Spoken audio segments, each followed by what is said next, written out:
La conclusion, c'est ça. Le verset 34 dit ceci. Lorsque Simeon a pris l'enfant, il fait une prière. Après la prière, il commence à parler à Marie et à Joseph. C'est ce qui m'a intéressé sur la destinée de Jésus. Il a dit 3 choses. Il dit, voici cet enfant est destiné. La destination, la destinée est d'intervenir. Marie savait seulement que cet enfant, c'est le sauveur. Mais Simeon, divinement averti par l'Esprit, il voit déjà l'avenir de cet enfant, la destinée de cet enfant. Il dit, voici cet enfant est destiné à amener la chute de plusieurs en Israël. 1. 2. Cet enfant est destiné à amener le relèvement de plusieurs en Israël. 3. Voici cet enfant est destiné à devenir un signe qui amènera la provocation. 3 choses concernant la destinée de Jésus. Ça dit Jésus amènera la chute de plusieurs. Je déclare à quelqu'un, à un homme ou une femme de la destinée, ta vie à toi, avec Jésus, amènera la chute de plusieurs. Je dis plusieurs tombera. Je dis plusieurs tombera. Tant que tu as Jésus dans ta vie, ni ne peut tenir devant toi, ni ne peut résister devant toi. Ils viendront sur plusieurs chemins pour te combattre. Ils finiront par tomber. Un homme ou une femme de la destinée, on ne le fait jamais tomber. Mais toi, tu feras tomber. Pendant que je parle, je vois tes ennemis tomber. Pendant que je parle, je vois la maladie tomber. Pendant que je parle, je vois la malédiction tomber. J'ai dit ce soir, ça va tomber. Les chaînes vont tomber. La pauvreté va tomber. Ce qui te fait pleurer va tomber. Parce que Jésus est destiné à amener la chute. Que tes ennemis tombent au nom de Jésus. Je les déclare sous l'onction des visionnaires, des bishops apôtres Israël. Que tes ennemis à toi tombent. Banguke. Banguke. Bekona kufata. Banguke. Banapenda ukufe. Banguke. La deuxième des choses, voici cet enfant est destiné à amener le relèvement. Le relèvement. Le relèvement. Parce que tu as Jésus. Parce que tu as Jésus. Je vois comment la main de Dieu est en train de te relever. Je dis tu vas te relever. Dieu va te relever.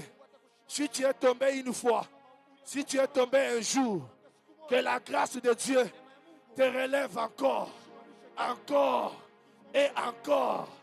Dans ma compréhension de 5e primaire, quand on parle de relèvement, relever veut dire quoi? Relever, ce n'est pas élever. Élever, c'est autre chose. Alléluia. Élever. Tu es là, on t'élève. Mais quand on parle de relever, c'est quelqu'un qui était debout et tombé, on le relève encore. Ça dit juste élever là, commence par E. Si on prend maintenant la lettre R, on met devant E là de élever. Ce n'est plus élevé, ça devient relevé. Le mystère de Ré. Ré comme relèvement. Ré comme recommencer. Ré comme ressusciter. Ré comme redémarrer. Ré comme remonter. Ré comme resserrer. Ré comme réavancer. Je dis tu vas essayer, essayer et essayer. Moi je te vois relever. Ton travail qui était tombé, je vois comment tu es en train de te relever. Tes affaires étaient tombées, je vois comment tu es en train de te relever. Je dis tu vas te relever. Je te vois relever. La main de Dieu est en train de te relever. Tu finiras pas en bas, mais Dieu va te relever. Même si tu es tombé comment, Dieu est capable de te relever. Relève-toi, bien-aimé. Relève-toi, bien-aimé. Relève-toi, bien-aimé. Et monte encore. Vas-y plus loin. Est-ce que tu peux acclamer le roi des rois? Un troisième point, je vais parler pendant que tu es debout. Lève-toi. Nous voulons prier. Troisième point. Voici cet enfant est destiné à amener la contradiction. Devenir un signe qui provoquera la contradiction. La contradiction, c'est l'action de contredire. C'est contredire. Contredire en français. Alors bien, contredire veut dire quoi? Dire le contraire. Là, 6 sur 10. Si tu peux essayer encore, contredire.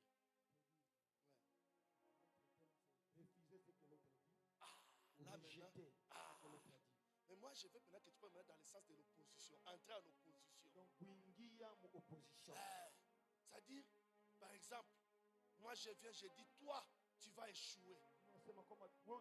Dans le monde de la contradiction, tu ne peux pas accepter mes paroles. Hein? Je dis, tu vas échouer. La façon de me contredire, tu dois s'opposer à mes mots. Moi, je n'échouerai pas, je vais réussir. C'est-à-dire, tu dis le contraire de ce que moi je suis en train de déclarer dans ta vie. Abatako, mi batanyoa. Aou t'as voyagé, mi t'as voyagé. Ami t'as bamba. C'est ça contredire. Tu es là pour contredire la volonté de tes ennemis. Tu es là pour contredire les paroles de tes adversaires. Ils ont déclaré, ils ont parlé en mal de toi. N'accepte pas.